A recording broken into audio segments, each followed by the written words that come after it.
피난처 되시는 주 하나님. 아멘. 제목 기도하고 말씀 나누도록 하겠습니다. 참 좋으신 하나님 감사드립니다. 우리가 부른 찬양의 고백처럼 우리의 유일한 피난처 되시고 우리의 모든 것을 하나님의 손으로 바꾸실 유일한 하나님을 만나는 이 시간에 주의 언약을 붙잡고 주의 뜻을 붙잡고 하나님의 계획을 깨닫고 하나님의 시간표를 깨닫고 우리 인생을 향한 하나님의 목표를 깨닫는 소중한 시간 될 수 있도록 주님 인도하여 주옵소서. 한 번 사는 우리의 생에 하나님이 가장 기뻐하는 의미 있는 삶이 될 수 있도록 우리 남은 생에 하나님의 뜻을 이루는 언약의 여정을 힘차게 달려가게 허락하여 주옵소서. 지금도 우리 모든 현장 속에 하나님의 뜻과 계획만 깨닫지 못하게 하는 모든 불신앙과 흑암과 사단의 세력이 권세 있는 주 예수 그리스도의 능력의 이름으로 완전히 결박받고 떠나가게 허락하여 주옵소서. 감사드리며 주 예수 그리스도의 이름으로 기도합니다. 아멘. 우리 좌우에 계신 분과 인사 한번 하겠습니다. 예수가 그리스도십니다. 우리 한 번 더 인사하겠습니다. 그리스도께서 모든 문제를 완전히 끝내셨습니다. 우리 한 번 더 인사하겠습니다. 나는 이 시대 거룩한 씨를 가진 남은 자입니다. 이거 제일 중요한 내용인데 한 번 더 인사를 하도록 하겠습니다. 나는 거룩한 씨를 가진 이 시대 남은 자입니다.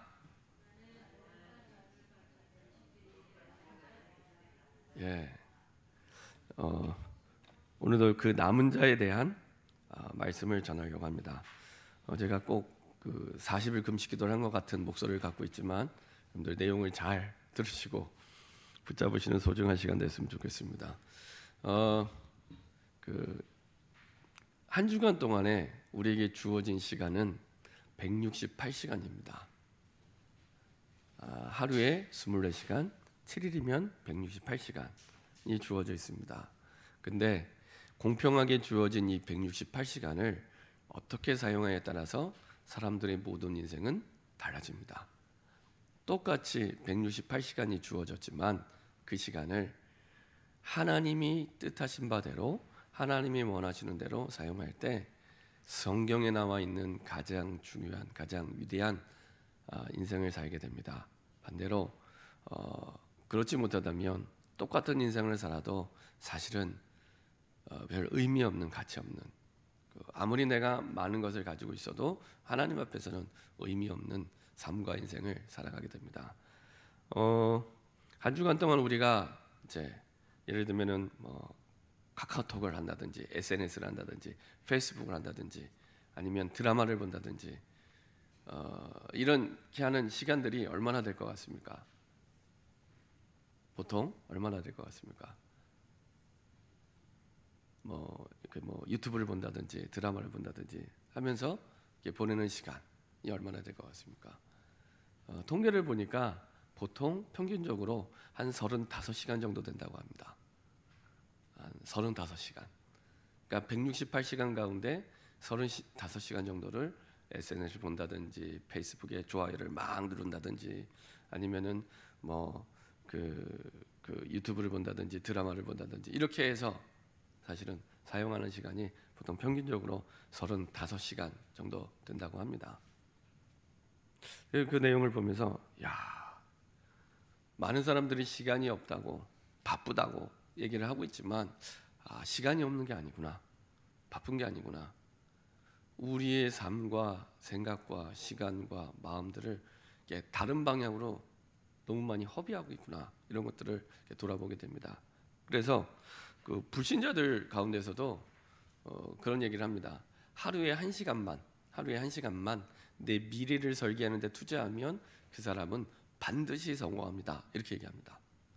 불신자도 하루에 한 시간만 미래를 설계하는 데 투자하면 그 사람은 무조건 성공합니다, 이렇게 얘기합니다. 저는 한편으로는 불신자 입장에서 일리가 있다고 생각이 됩니다. 더 중요한 건 정말로 내가 하나님 앞에서 우리 현장과 미래를 두고 1시간을 기도한다 하루에, 그 사람은요 어마어마한 영적 서밋이 될 겁니다. 어마어마. 근데 매일 1시간 해도 일주일이면 몇 시간이에요? 7시간. 매일 1시간 해도 일주일에 7시간입니다. 아까 말씀드렸듯이 일주일에 우리는 35시간을 아무 의미 없는데, 그때는요 생각이 마비되는 상태입니다. 보통 그 학자들이 얘기를 합니다. 그 사람들이, 어린아이들뿐만 아니라 사람들이 핸드폰을 많이 보잖아요. 그러면은 우리의 뇌가 망가지기 시작합니다. 그 생각을 하지 못하기 때문에 생각이 이렇게 고정돼서, 특히 이제 성장기에 있는 어린이일수록 뇌가 더 확실하게 망가집니다. 핸드폰에 집중할수록. 그건 제 얘기가 아니라 학자들 얘기입니다. 전문가들 얘기입니다. 특강도 그렇게 들었고요. 독서 특강하러 오신 분이 그 얘기를 하더라고요. 이제 책에 대한 중요성을 얘기하면서. 네, 맞습니다. 근데 그런 시간에 35시간을 우리가 평균적으로 허비를 합니다. 근데 만약에 내가 하루에 1시간을 내 현장과 미래를 두고 기도한다, 완전히 영적 서밋으로 서게 됩니다. 저 여러분들이요, 정말로 하나님 주신 보좌의 어마어마한 축복의 배경이 있기 때문에, 이미 준비되어 있기 때문에 사실은 그렇습니다. 보좌의 축복이 어떤 축복입니까? 시편 103편 19절에서 22절. 그렇죠? 만유를 왕권으로 다스리시는 하나님께서 우리에게 절대적인 왕의 권세를 가지고 역사하시는데, 무엇을 통해 하시느냐? 말씀을 통해. 누구를 통해? 천사를 보내서 하나님이 그렇게 역사하십니다. 그래서 하나님의 말씀을 성취하고 그 다음에 하나님의 뜻을 이루는, 거기에 하나님이 천사를 보내사 우리에게 주신 말씀을 이루시고 인도하십니다. 이게 굉장한 원리가 그 안에, 보좌의 축복을 누리는 원리가 그 안에 다 담겨 있습니다. 그 축복이요, 우리에게 이미 준비되어 있습니다. 불신자는 알 수 없는. 그래서 우리는 경쟁에서 이기는 게 아니라 이겨놓고 싸우는 거거든요. 이겨놓고 싸우는 겁니다. 그래서 저와 여러분들이 이미 이겨놓고 싸우는 싸움, 오늘이 미리 정복한 S잖아요. 그러니까 정복해놓고 가서 정복된 것을 확인하는 겁니다. 미리 정복, 이미 정복된. 어떻게 이런 비밀을 누리냐? 보호자의 축복을 누릴 때, 보호자의 축복을 누릴 때, 그렇죠? 기도를 가지고 우리가 보호자의 축복을 누릴 때 이 비밀을 우리가 누리게 됩니다. 이 보호자의 축복을 누리는 기도 속에 있으면 사단의 전략이 무엇인지를 알게 됩니다. 대부분 사건이나 문제를 만나면 사단의 영적 배경을 전혀 생각하지 않습니다. 그 증거, 짜증내고 화내고 갈등하고 싸우잖아요. 그는 사단의 배경을 전혀 이해하지 못한 반증입니다. 사단과 싸우는 게 아니거든요. 사단한테 짜증내거나 사단과 싸우고 갈등하는 게 아니잖아요. 그죠? 대부분 사람, 사건, 일, 거기에 화내고 짜증내고 갈등하고 하잖아요. 그 반증이 사단의 전력을 전혀 생각 안 하는 겁니다. 근데 다 안다고 생각해요. 모르는 겁니다. 모르는 겁니다. 아는 것과 모르는 것에 제가 그 기준에 대해서 말씀드렸잖아요. 시험 문제가 나왔는데 답을 쓸 수 있으면 아는 겁니다. 그죠? 근데 아무리 공부를 했는데 시험 문제가 왔을 때 답을 못 쓴다, 모르는 거죠. 그죠? 답을 못 쓰는 거는 모르는 겁니다. 아리까리하다, 모르는 겁니다. 그죠? 그 차이입니다. 진짜 현실에서 내가 문제를 만났을 때, 그때 내가 진짜 답을 가지고 있느냐 없느냐, 내가 진짜 사단의 존재를 아느냐 모르냐, 그때 드러나게 되는 겁니다. 교회에 가서 예배 드릴 때는 몰라요. 다 비슷해 보입니다. 현실 사건, 현실 문제를 만났을 때 진짜 내가 사단을 아는지 모르는지 그때 드러나는 겁니다. 거의 모릅니다. 대통령도 모르고 사람들 모릅니다. 그렇죠? 그래서 사람과 싸우고 사람과 갈등하고 문제에 잡히게 됩니다. 그래서 해결될 것 같으면 계속 그렇게 가면 돼요. 근데 그게 답이 아니거든요. 근데 왜 이런 일이 벌어지냐? 보호자의 축복을 누리는 기도를 놓쳤기 때문에. 이게 이제 내 영적 상태인 겁니다. 그러다 보니 내 머리로는 아는 것 같아요. 진짜 아는 것도 아닌데 내 머리로는 10년, 20년, 30년 교회를 다니고 예배를 듣게 아는 것처럼 보이지만 현실 사건 앞에서는 전혀 힘을 발휘 못하는 겁니다. 사단의 전략으로 생각해서 이 사람이 잘못한 거지 사단의 배경이 있다고 생각 안 합니다. 그죠? 왜 그럴까요? 보좌의 축복을 누리는 내 영적 상태가 아니기 때문에 사단의 전략, 사단이 했다고, 사단의 배경이 있다고 생각하지 않는 겁니다. 그러면 그리스도가 필요 없어지는 거예요. 그리스도가. 그렇죠? 사람 문제인데 무슨 그리스도가 필요합니까? 그렇죠? 그리스도가 필요 없는 답으로 가게 되는 겁니다. 그렇죠? 반드시 아담 하와를 타락시켰던 영적 장본인은 사단이거든요. 뱀 속에 들은 사단이 아담 하와를 타락시켰던 영적 배경입니다. 마찬가지로 우리 모든 사건, 환경 그 이면에는 반드시 사단이 우리를 끊임없이 속이는 그 배경이 있는데 영적 배경을 모르고 가게 됩니다. 그래서 보좌의 축복을 누리는 기도를 통해 먼저 영적 정복하도록, 그래야 이게 지금 사단이 하는 거구나, 힘이 있기 때문에 기다릴 수도 있고 기도할 수 있고 싸우지 않고도 이길 수 있습니다. 힘이 있기 때문에. 그때 드디어 나를 살리는 정도가 아니라 느부갓네살의 왕의 신앙에, 이 왕에게 신앙을 고백하게 할 만큼 하나님이 그 현장을 바꾸시고 사람을 바꾸시죠. 그래서 다니엘의 세 친구를 통해 나라를 바꾸시죠. 거기에는 항상 하나님의 결론, 세계복음화를 향한 하나님의 뜻이 있습니다. 그렇죠? 다니엘도, 다니엘의 세 친구도 포로로 보냈던 이유, 하나님 세계복음화 때문에. 세계복음화라고 하나님의 백성을 불렀는데 전혀 세계복음화는 생각하지 않고 늘 아무것도 문제 아닌 거 가지고 고민하고 갈등하고 싸우는 거예요. 그래서 세계복음화라고 하나님이 보내신 거죠. 이게요, 우리의 삶하고 똑같습니다. 우리의 한 주간에 168시간을 살면서 세계복음화는 온데간데 없고 그냥 지금 현실에 와 있는 현실 사건과 현실 문제 앞에서 계속 그것과 싸우고 있어요. 세계복음화를 위해 싸우는 영적 싸움이 아니고 내 현실 문제와 싸우는 싸움을 계속하고 있는 겁니다. 그렇죠?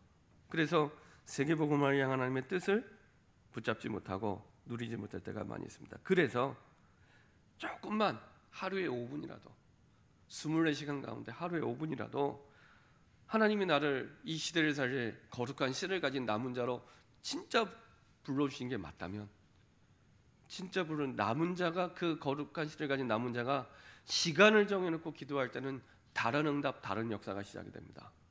이거는 우상 숭배하는 사람이 기도하는 것과는 차원이 다른 기도가 됩니다. 짧게 하더라도 차원이 다른 기도가 합니다. 그렇죠? 다니엘이 했던 기도, 이사야와 엘리사와 그렇죠? 엘리야가 했던 그 기도가 내 삶 가운데 시작이 되는 겁니다. 그렇죠? 그래서 하나님의 말씀, 하나님의 답, 하나님의 뜻이 확정될 때까지, 내 머릿속에 메모될 때까지, 내 머릿속에 메모됐다는 건 정확하게 글로 써졌다는 거잖아요. 선명하게 글로 내 머리에 써질 때까지, 이게 하나님의 뜻이었구나, 이게 하나님의 계획이었구나. 굉장히 중요합니다. 거의 99%가 그렇게 안 하고 있습니다. 그래서 문제가 나를 어렵게 한다고 생각합니다. 아닙니다. 성경에서 한 번도 그렇게 말씀하지 않았습니다. 문제가 나를 어렵게 하는 게 아니고 문제에 대한 답이 주어져 있는데 답이 나에게 없기 때문에 어려운 겁니다. 자, 그래서 기도하실 때 조금 힘이 되고 도움이 되는 건 하나님 우리에게 주신 선물이 있습니다. 그게 호흡입니다. 그래서 지난주에 두 가지 생명선이 우리에게 있답니다. 영적 생명선은 기도, 그렇죠? 기도가 끊어지면 사실은 하나님 우리에게 주신 모든 축복을 다 못 누리게 됩니다. 그렇죠? 영적 생명선, 생명 있는 자만 할 수 있는 최고의 비밀, 기도. 그리고 육신의 생명선, 호흡입니다. 숨이 넘어갔다고 했을 때, 숨이 끊어졌을 때 우리가 죽었다 이렇게 얘기하잖아요. 그래서 육신의 생명선, 호흡입니다. 그래서 원래 그 아이들이 태어나면은 복식호흡을 굉장히 잘합니다. 태어난 아이들은 누워 있으면 애들이 배가 올라갔다 내려갔다 올라갔다 내려갔다니 굉장히 건강한 호흡을 하는 겁니다. 그게. 근데 나이가 들수록 건강이 안 좋아질수록 호흡이 위로 올라옵니다. 그래서 나중에는 폐를 가지고 호흡을 하게 됩니다. 이게 점점 더 나이가 들면은 이 목으로 올라갑니다. 목. 그래서 나중에 목숨이 끊어졌다라고 얘기를 하죠. 호흡이 끊어졌을 때.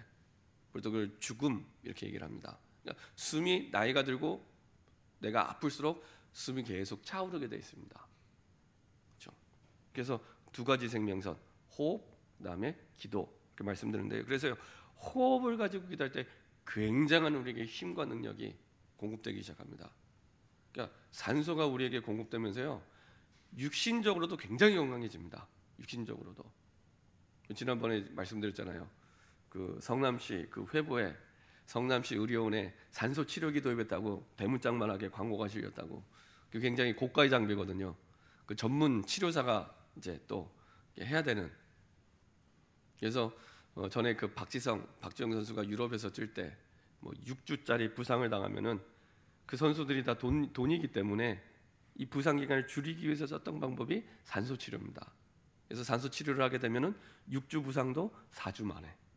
굉장한 사실은 선수에게도 구단에게도 이익이 되는, 그때 썼던 건 산소 치료입니다. 산소를 고농축으로 압축시켜서 치료하는 거라 그러더라고요. 원리가. 그러니까 우리 몸에 산소를 공급해서 몸 전체를 이렇게 순환시키면서 치료하는, 이게 어마어마한 사실은 하나님 주신 축복이 이 호흡 속에 담겨 있습니다. 그래서 호흡을 가지고 조금 기도에 집중할 때 굉장한 응답과 비밀을 누리게 됩니다. 숨을 들여 마시면서는 그리스도의 영으로 충만케 하여 주옵소서, 이런 기도 좀 기도하시면 되고요. 숨을 내쉴 때는 하나님 모든 사람 모든 연약 모든 일, 저 같은 경우는 우리 모든 성도들의 현장 속에 지금 성령으로 역사하여 주옵소서, 저는 그렇게 기도합니다. 새벽에 기도하니까 참 좋더라고요. 그래서 그리스도의 영으로 충만케 하시고 성령으로 지금 역사해 주옵소서, 이것만 기도하셔도 됩니다.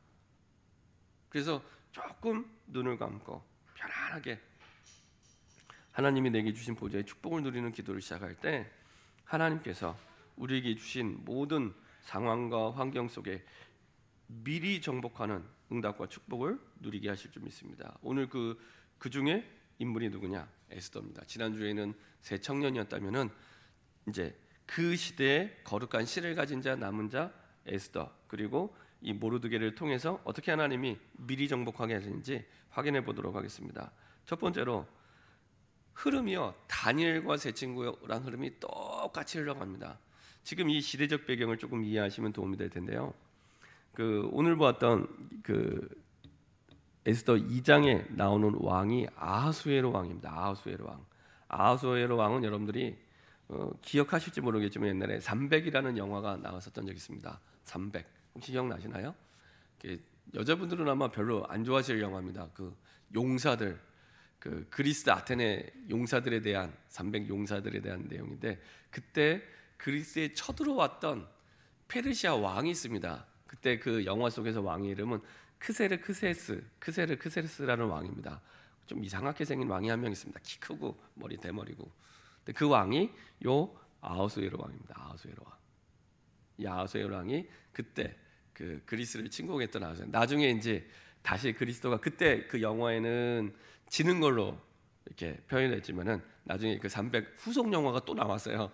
거기에는 이제 살라미의 전이라고 역사적인 사건을 배경으로 다시 그리스도가 이기는 걸 보여주는, 이렇게 나왔는데, 여튼 그때 시대적 배경이 이 아하수에로입니다. 아하수에로.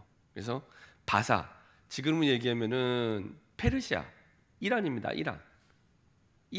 이란이 옛날에 그 나라 이름이 페르시아인데 그 왕이 아하수에로입니다. 이 아하수에로 왕은 오늘 다니엘서에 나왔던 고레스 왕 있잖아요. 고레스 왕이 바사 왕의 처음 왕이었고 그 다음 왕이 다리오 왕입니다. 다리오 왕 그 다음 왕이 이 아하수에로 왕입니다. 그러니까 성경은 역사적인 순서대로 기록을 안 해놨습니다. 사실은 다리오 왕 나오고 그 다음에 고레스 왕 나오고 다니엘서에는 그렇게 나왔는데 여기에는 이제 아하수에로 왕이 이렇게 나오게 됩니다. 근데 이제 아하수에로 왕은 그 느부갓네살 왕처럼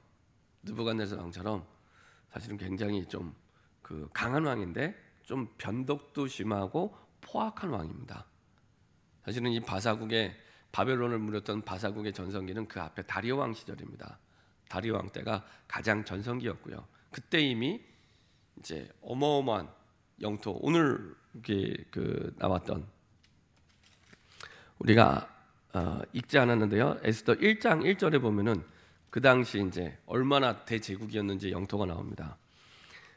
아하수에로 왕 때 있었던 일이니 아하수에로는 인도로부터 지금 인도 지역일 수도 있지만 그 인도 위에 파키스탄 있잖아요. 파키스탄 거기서부터 구스 아프리카의 에디오피아까지 127지방을 다스리는 왕이니라. 그러니까 그만큼의 영토를 가진 나라가 그때 당시에 이란 페르시아 제국 바사국이었습니다. 그러니까 파키스탄부터 아프리카 그 에디오피아까지의 그 영토를 다 갖고 있는 대제국이었습니다. 그래서 바벨론도 무너뜨렸던 나라가 바사국이었습니다. 그러니까 다니엘서에는 두 개 나라가 앞부분에는 바벨론에 포로됐던 거, 그 다음에는 이제 바사국에 나와. 그래서 이스라엘 백성들을 나가라고 했던 왕이 바사국의 첫 번째 왕 고레스 왕이었습니다. 그렇죠? 자, 그래서 다리오 왕 때 이제 127도라는 어마어마한 영토가 됐고 그것을 그대로 물려받은 게 야하수에로입니다. 굉장히 사실은 이 에스더 전체를 보면은 변덕도 심하고 그 다음에 좀 포악하고 사람 생명을 죽고 사는 것을 별로 이렇게 중요하게 생각을 안 하는 그런 왕입니다. 자, 그때에 누구를 하나님이 그 아하수에로 왕이 누구를 그 자기의 중요한 2인자로 세우냐? 하만을 세웁니다. 하만을 총리로 세웁니다. 그래서 우리 2장에는 안 나오지만 3장에 이렇게 얘기를 합니다. 3장 1절 2절에 그 후에 아하수에로 왕이 아각 사람 함무다다의 아들 하만의 지위를 높이 올려 함께 있는 모든 대신 위에 두니 총리로 세웠다는 얘기죠. 대궐문에 있는 왕의 모든 신하들이 다 왕의 명령대로 하만에게 꿇어 절하되 모르드게는 꿇지도 아니하고 절하지도 아니하니. 그래서 총리를 하만으로 세우고요. 하만은 굉장히 자기가 그 왕의 2인자로서의 야망 그리고 교만 이게 하늘을 찌르죠. 그래서 내가 총리지만 왕처럼 자기에게 절하기 원하고 섬기기 원하는 거죠. 그런 상황 가운데 있습니다. 자, 그리고 이때 이것을 절하지 않았던 아까 얘기했던 그 3장 2절에 절하지 않았던 유다인이 있었는데 그게 모르드게죠. 근데 이제 모르드게가 누구인지 이제 좀 확인해 볼 게 있는 게요. 자, 오늘 보았던 2장 5절 6절입니다. 이제 모르드게 이제 배경이죠. 도성수산에 한 유다인이 있으니 이름은 모르드게라. 그는 베냐민 자손이니 기스의 증손이요 시므의 손자여 야일의 아들이라. 베냐민 자손이라고 하면 혹시 떠오르는 사람 있습니까? 베냐민 자손. 와, 누구 떠올라요? 손 들었네. 누구? 베냐민 자손. 아, 이거 요셉의 동생. 예, 요셉의 동생. 그 사울 왕이 베냐민 자손이죠. 사울 왕. 예. 처음 듣는 것처럼 저를 쳐다보시면 예. 왜냐하면 이게 관계가 있습니다. 나중에 이제 내용을 관계가 있습니다. 그래서 베냐민 자손 가운데 사울 왕이죠. 사울 왕이 했던 실수를 기억하고 모르드게는 실수하지 않습니다. 그 사울 왕과 모르드게의 그 차이는 500년의 차이가 있습니다. 500년. 근데 사울 왕이 했던 실수를 기억하고 그 언약을 기억하고 모르드게가 나중에 그 실수를 안 하죠. 그리고요 6절에 보면 전에 바벨론 왕 느부갓네살이 예루살렘에서 유다 왕 여고냐와 백성을 사로잡아 갈 때 모르드게도 함께 사로잡혔다. 이걸 보면 또 떠오르는 게 있죠. 전에 바벨론 왕 느부갓네살이 예루살렘에서 유다 왕 여고냐와 백성을 사로잡아 갈 때 다니엘과 세 청년도 잡혀가던 그때입니다. 그때 누구도 잡혀가냐? 모르드게도 같이 잡혀가게 됩니다. 그렇겠죠. 모르드게도 아까 말씀드렸죠. 사울 왕의 후손이라면 왕족의 후손이죠. 왕족의 후손. 근데 느부갓네살이 그때 잡아갈 때 대부분의 귀족과 왕족 가운데 총명한 사람들을 주로 잡아갑니다. 인재를 키우기 위해서. 그때 잡혀갔던 사람 중에 하나가 모르드게. 어떤 신학자들은 나이 차이가 너무 많이 나기 때문에 아마 모르드게 그 위의 조상일 수도 있다라고 얘기합니다. 어쨌든 그 후손입니다. 왕족의 후손. 중요한 것은 모르드게가 그 잡혀오면서 다니엘과 세 친구가 붙잡았던 그 언약의 흐름 속에 모르드게가 있는 겁니다. 지금 시대는 한참 뒤에 지금 아하수에로 왕 시대를 살아가고 있지만 그 흐름 속에 모르드게가 있는 겁니다. 그래서 사실은 이 시대 아하수에로 왕 시대에 거룩한 씨를 가진 남은 자로 하나님이 모르드게와 에스더를 세워서 그 시대를 살리시죠. 하나님이 그 시대의 등장 인물만 바꿔가면서 똑같이 사용합니다. 배경도 똑같습니다. 그때 당시에는 이 느부갓네살 왕만 바뀐 느부갓네살 왕이 똑같이 다른 사람의 모함을 받아서 세 청년을 용광로에 넣잖아요. 그리고 또 다른 사람의 모함을 받아서 다니엘을 사자굴에 넣잖아요. 똑같이 또 다른 사람 누구죠? 오늘은 그 인물이 하만이 또 모르드게를 모함하면서 이스라엘 민족을 어려움 속으로 집어넣게 되는 이런 상황 속으로 들어가게 됩니다. 그래서 유다인 모르드게와 이제는 모르드게가 괘씸한데 모르드게뿐만 아니라 유다인들을 다 멸절시켜야겠다 이렇게 생각합니다. 이때 당시에 유대인들이 꽤 많이 남아 있었거든요. 고레스 왕 시대에 자 너희 나라로 돌아가라 70년 만에 해서 돌아간 이스라엘 민족도 있지만 많은 사람들이 안 돌아갔어요. 왜 안 돌아갔을까요? 안 돌아갔어요. 70년 사는 동안에 내가 사는 현장에서 경제적인 기반을 다 닦아놓은 거예요. 그러니까 이거를 두고 다시 돌아가는 게 쉽지 않잖아요. 지금 우크라이나랑 똑같습니다. 1948년도에 다 이스라엘로 돌아와라 했을 때 많은 유다인들이 이스라엘 사람들이 이스라엘 땅으로 돌아갑니다. 근데 여전히 전 세계 곳곳에 이 유대인들이 남아 있습니다. 디아스포라 유대인이라고 하죠. 근데 이 사람들이 왜 안 돌아왔어요? 오랫동안 살면서 거기 자기 기반을 다 닦아놨거든요. 그 가운데 남아 있는 사람들이 또 이제 우크라이나에 남아 있는 거예요. 그래서 지금 우크라이나 대통령이 유대인이잖아요. 그런 디아스포라 유대인입니다. 마찬가지로 다시 돌아가라. 70년 만에 너희 땅으로 돌아가라. 하나님의 말씀이 성취되면서 돌아갑니다. 돌아가는데 여전히 남아있는 거예요. 오히려 간 사람보다 안 간 사람이 훨씬 많이 남아있게 된 겁니다. 하나님은 그 사람들을 통해서도 바사국과 그 시대를 살기 원한 세계복음화의 계획을 이루는 계획이 있었죠. 하나님 그대로 두십니다. 그리고 그대로 두었던 인물들 가운데 누가 있었냐? 모르드게와 이 에스더가 있었던 겁니다. 자, 하만이 이걸 몰랐던 거예요. 이 유대인이었던 것을 몰랐던 거죠. 에스더가 유대인인 것도 몰랐던 겁니다. 그러니까 모르드게가 유대인인 건 알았지만 에스더가 유대인인 건 몰랐던 거예요. 사실은 이 아수에로 왕도 몰랐습니다. 나중에 알게 됐죠. 그래서 에스더 2장 10절에 에스더가 자기의 민족과 종족을 말하지 아니하니, 이게 세상 말로 하면 신의 한 수. 그리고 사실은 이걸 만약에 말했더라면 하만이 알았겠죠. 그렇죠? 이제 모르드게를 통해서 하나님 말을 안 하도록 이끄셨죠. 이는 모르드게가 명령하여 말하지 말라 하였습니다. 이 말은 하나님의 언약 속에서 하나님의 시간표를 정확하게 알고 인도받은 겁니다. 그래서 우리에게 와 있는 세상에서 여러 가지 우리 힘들게 하는 문제 때문에 시험 드는 일이 없어야 됩니다. 시험 들 일이 아니란 얘기입니다. 우리 힘들게 하는 사람도 있고 사건도 있고 문제도 있잖아요. 그거 시험 드는 일 아니야 이렇게 얘기하는 겁니다. 왜요? 거기는 하나님의 항상 세계복음화 때문에 주신 하나님의 계획이 있다는 겁니다. 하나님의 뜻이 반드시 있다는 겁니다. 그래서 시험 드지 마 이렇게 말씀하고 계시죠. 자, 이때 이스라엘의 최대 위기 시대가 됩니다. 어떤 위기가 됩니까?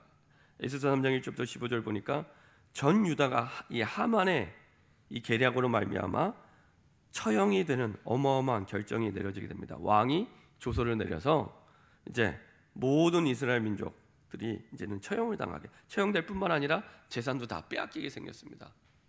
얼마나 억울합니까? 그 재산 지키려고 남아 있었는데, 반대로 얘기하면 이스라엘 백성들은 세계복음화할 생각을 못하고 이제 완전히 망하게 된 거죠. 자, 에스더 4장 1절부터 17절을 보면은 이때 이제 모르드게가 에스더에게 생을 건 결단을 하도록 얘기를 하게 되죠. 처음에 에스더도 사실은 생을 건 결단하려고 생각지 못했던 것 같습니다. 근데 두 번째 이 모르드게의 편지를 받고 나서는 지금 시간표가 하나님이 정말로 내 인생을 걸어야 될 중요한 응답의 시간표구나 이제 깨닫게 됩니다. 그리고 나서 고백한 내용이 14절부터 16절까지 나와 있습니다. 자, 에스더 4장 14절부터 16절에 이렇게 고백하고 있습니다. 이때 내가 만일 잠잠하여 말이 없으면 유다인은 다른 데로 말미암아 노임과 구원을 얻으려니와 너와 내 아버지의 집은 멸망하리니 멸망하리라. 내가 왕후의 자리를 얻은 것이 이때를 위함이 아닌지 누가 알겠느냐. 이게요, 모르드게가 정확한 언약의 사람입니다. 얼마나 언약이 확신이냐. 너 왕인데 너 아니고도 하나님이 우리 민족 구원하실 거야. 근데 너희 집은 망하게 될 거야. 이게 자기가 딸처럼 키운 그 사촌 동생에게 하는 얘기입니다. 굉장히 나이 차이가 많이 났던 것 같아요. 이 모르드게와 에스더가 딸처럼 키웠다고 성경에 나오니까요. 근데 이제 촌수는 사촌 동생입니다. 근데 가족인데 정확하게 얘기해 주죠. 너가 아니더라도 우리 민족은 구원받아. 근데 너를 왕위에 세운 건 이때를 위함 아니겠냐. 정확하게 하나님의 언약과 시간표를 얘기합니다. 이때 이제 에스더가 언약의 사람이기 때문에 깨닫게 되죠. 에스더가 모르드게에 회답하여 이르되 당신은 가서 수산에 있는 유다인을 다 모으고 나를 위하여 금식하되 밤낮 3일을 먹지도 말고 마시도 마셔서. 수산은 이 아하수에로 왕이 겨울 동안 머무는 그 궁이 있는 도시가 수산궁입니다.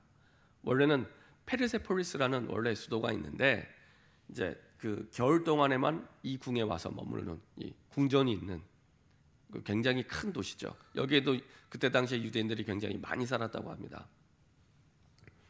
그래서 유다인들을 다 모으고 나를 위하여 금식하되 밤낮 3일을 먹지도 말고 마시도 마셔서 나도 나의 시녀와 더불어 이렇게 금식한 후에 규례를 어기고 왕에게 나아가리니 죽으면 죽으리이다. 아까 말씀드렸죠. 아하수의 왕이 어떤 왕이지? 굉장히 변덕이 심하고 포악한 왕입니다.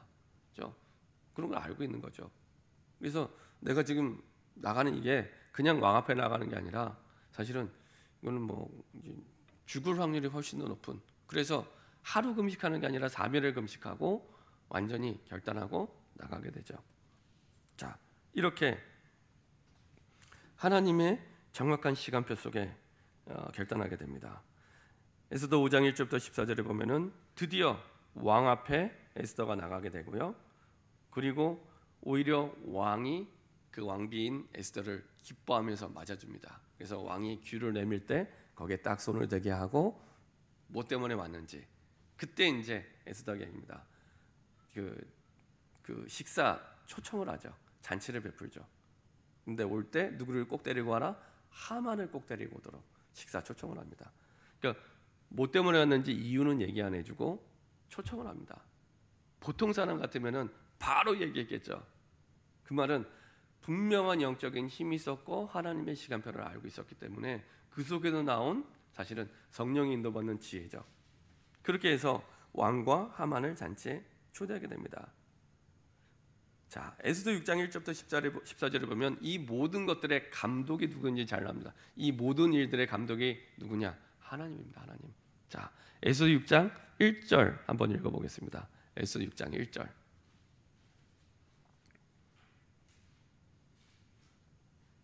같이 한 목소리로 에스더 6장 1절입니다. 하나님이 모든 일의 주관자 되심을, 감독임을 보여주시는 장면이죠.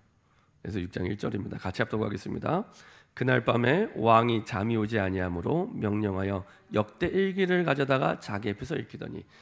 자, 이때 당시에는 왕 옆에서 그 내시나 서기관이 쭉 책을 읽어주는 이런 이제 관습이 있습니다. 근데 하나님이 그날 밤에 왕에게 이제 잠이 안 오게 만들어서 역대 일기를 보게 만듭니다. 근데 거기에 어떤 사건을 보게 되냐? 모르드게 사건을 보게 하십니다. 2절 그 속에 기록하게 될 문을 지키던 왕의 두 넷이 빅다나와 데레스가 아하수에로 왕을 암살하려는 음모를 모르드게가 고발하였다 하였느니라. 왕이 암살당할 뻔한 위기를 모르드게가 구한 적이 있는데 그때 당시 아하수에로 왕이 그거를 암살해서 빠져나왔는데 잊어버린 거예요. 잊어버린 거예요. 꼭 뭐가 같냐? 요셉이 감옥에 갇혀 있을 때 분명히 술 맡은 관원장에게 도움받아서 빠져나가게 되잖아요. 그렇죠? 근데 술 맡은 관원장이 잊어버린 것처럼 아하수르 왕이 모르드게의 도움을 받았는데 암살당할 뻔한 위기에서 벌었는데 까먹게 됩니다. 그리고 나서 정확한 시간표에 잠이 안 오게 만들어서 어떨 때는 꿈을 꾸게 하셔서 하나님이 역사하실 때고 있었고 이때는 잠이 안 오게 만들어서 역대 기록을 보게 하셔서 모르드게가 그때 나를 살렸다는 걸 이때 깨닫게 하십니다. 그리고 나서 3절에 보니까 왕이 이르되 이 일에 대하여 무슨 종기와 관직을 모르드게 베풀었냐, 보답을 했냐 물어본 겁니다. 아니 측근 신하들이 대답하되 아무것도 베풀지 아니하였나이다. 이때 이제 모르드게에 대한 존재감에 대해서 이제 알기 시작합니다. 참 신기하죠. 하나님께서 모든 걸 주관하는 가운데 정확한 시간표에 하나님이 이 아하술의 왕으로 하여금 모르드게 사건을 떠오르게 하셔서 깨닫게 하셔서 모르드게에게 상을 베풉니다. 그것도 누구 손을 통해서요? 우리가 뒤에 읽지 않았지만 하만을 통해서. 하만은 또 착각을 했어요. 자기가 왕의 칭찬을 받는 줄 알고 이제 멋있게 얘기를 했는데 그 누구였냐? 대상이 모르드게였어요. 모르드게를 하여금 하만의 손에 의해서 이제는 상을 받게 만듭니다. 자, 신기합니다. 하나님의 이 섭리가요. 그 가운데 에스더 7장 1절 10절 이제 두 번째 다시 왕하고 하만을 초청하고 이때 정확하게 얘기합니다. 하만에 대해서. 자, 이때 에스더가 뭐라고 얘기합니까? 3절 4절입니다. 왕후 에스더가 대답하여 이르되 왕이여 내가 만일 왕의 목전에서 은혜를 입었으며 왕이 좋게 여기시면 내 소청대로, 진짜 자기 소원을 얘기하죠. 내 생명을 내게 주시고 내 요구대로 내 민족을 내게 주셔서, 이때 처음으로 자기가 유대인임을 밝힙니다. 이 조서로는 왕비인 내가 죽습니다. 당신이 사랑하는 내가 죽습니다. 이거를 얘기하는 거예요. 유대인이기 때문에. 그리고 나서 내 민족 유대인을 얘기합니다.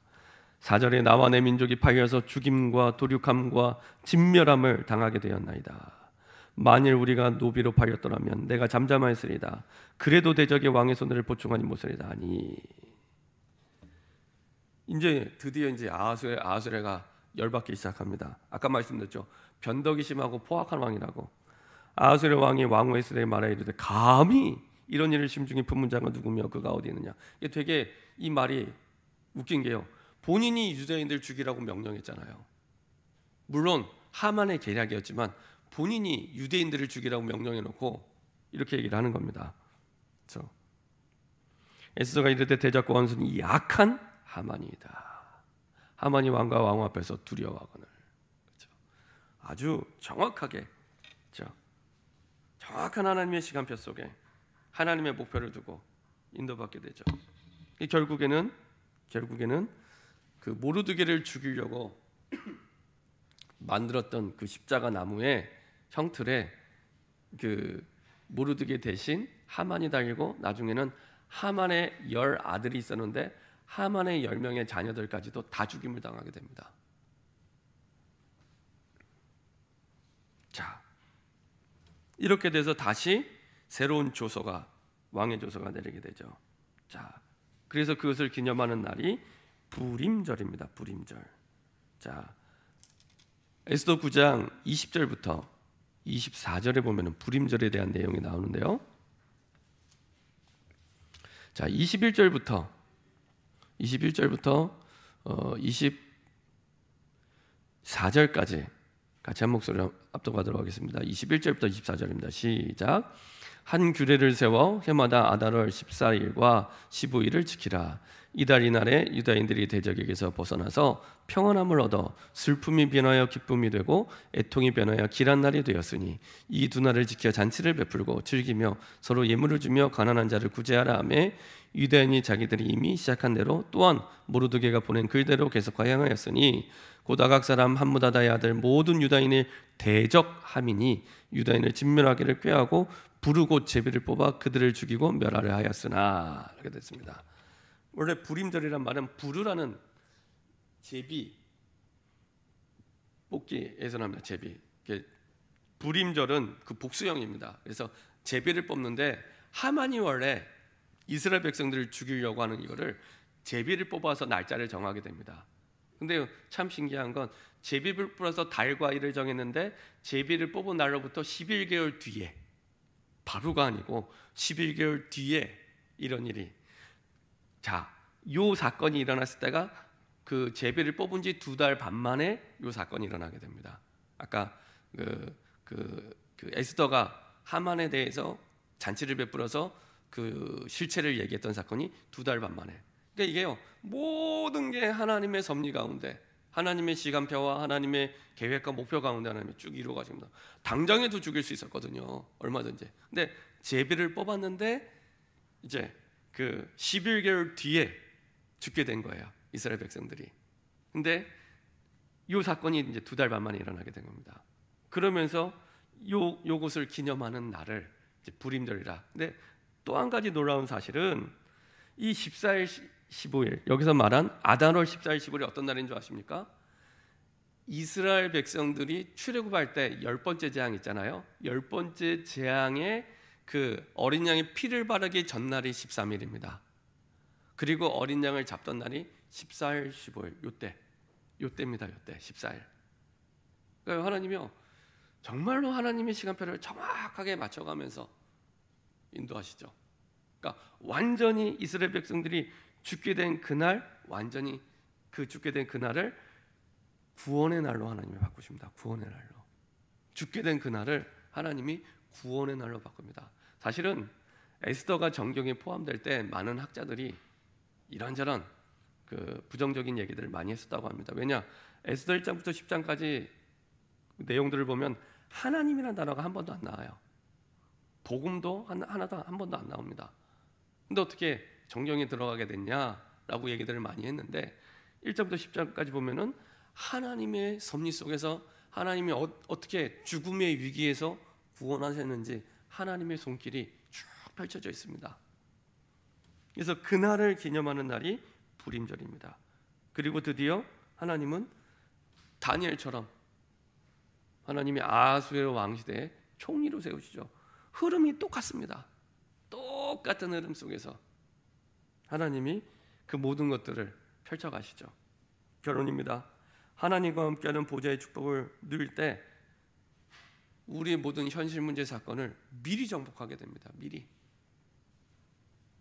그래서 하나님의 시간표, 하나님의 목표를 정확히 깨닫게 하시고요, 발견하게 하십니다. 모든 사건, 예외되는 사건이 없습니다. 모든 사건 속에 하나님의 계획, 하나님의 시간표, 하나님의 목표를 발견하고 누리고 정복하게 됩니다. 그렇죠? 그러니까 문제가 되는 건 답이 없기 때문에 문제가 되는 겁니다.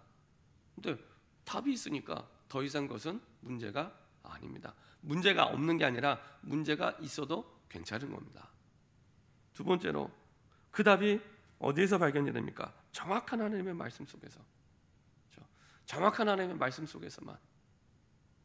그리고 그 말씀은요, 한 번의 말씀이 아니라 지금처럼 지금 말씀의 흐름 속에 똑같이 반복되고 있습니다. 그래서 말씀의 흐름 속에 들어가면 더 선명하게 답을 붙잡게 됩니다. 지금 매주 강단 말씀을 통해 주인공만 바뀌었지 이거를 영화로 만들면 감독은 똑같아요. 하나님이 감독이고 주인공만 바뀌는 겁니다. 시대적 배경만 바뀌고 왕만 바뀌지 똑같습니다. 이게 흐름입니다. 흐름. 그래서 하나님은 이 시대의 우리를 이런 모르드게 그리고 에스더 같은, 다니엘과 세청령 같은 거룩한 씨를 가진 남은 자로 부르신 겁니다. 그런 사람을 70인 제자라고 얘기합니다. 70인 제자. 그렇죠? 이런 70인 제자를 하나님이 우리를 먼저 불러주셨고 우리 현장에 준비해 두셨습니다. 그래서 70지역에 70군데 말씀운동을 통해 70나라를 살리는, 분명히 한 사람을 통해서도 얼마든지 한 나라와 민족을 살릴 때는 증거를 계속해서 매주마다 보여주시죠. 그렇죠? 그 증인으로 하나님이 이 시대에 저와 여러분들을 부르신 겁니다. 우리가 선교대회를 앞두고 있는데 충분히 나 한 사람이, 우리 가정이 한 나라를 책임질 수 있습니다. 저는 이 말씀을 보면서 이사야의 말씀이 성취되는구나. 그 작은 자가 천을 이루고 약한 자가 강국을 이루는구나. 맞네 라는 확신이 오더라고요. 저 여러분들이 그런 주인공을 확신하며 하늘 보좌의 축복을 누리는 증인 되기를 소원합니다. 기도하겠습니다. 주님 감사합니다. 하나님이 우리와 함께 하시는 그 보좌의 축복을 날마다 누리게 하여 주옵소서.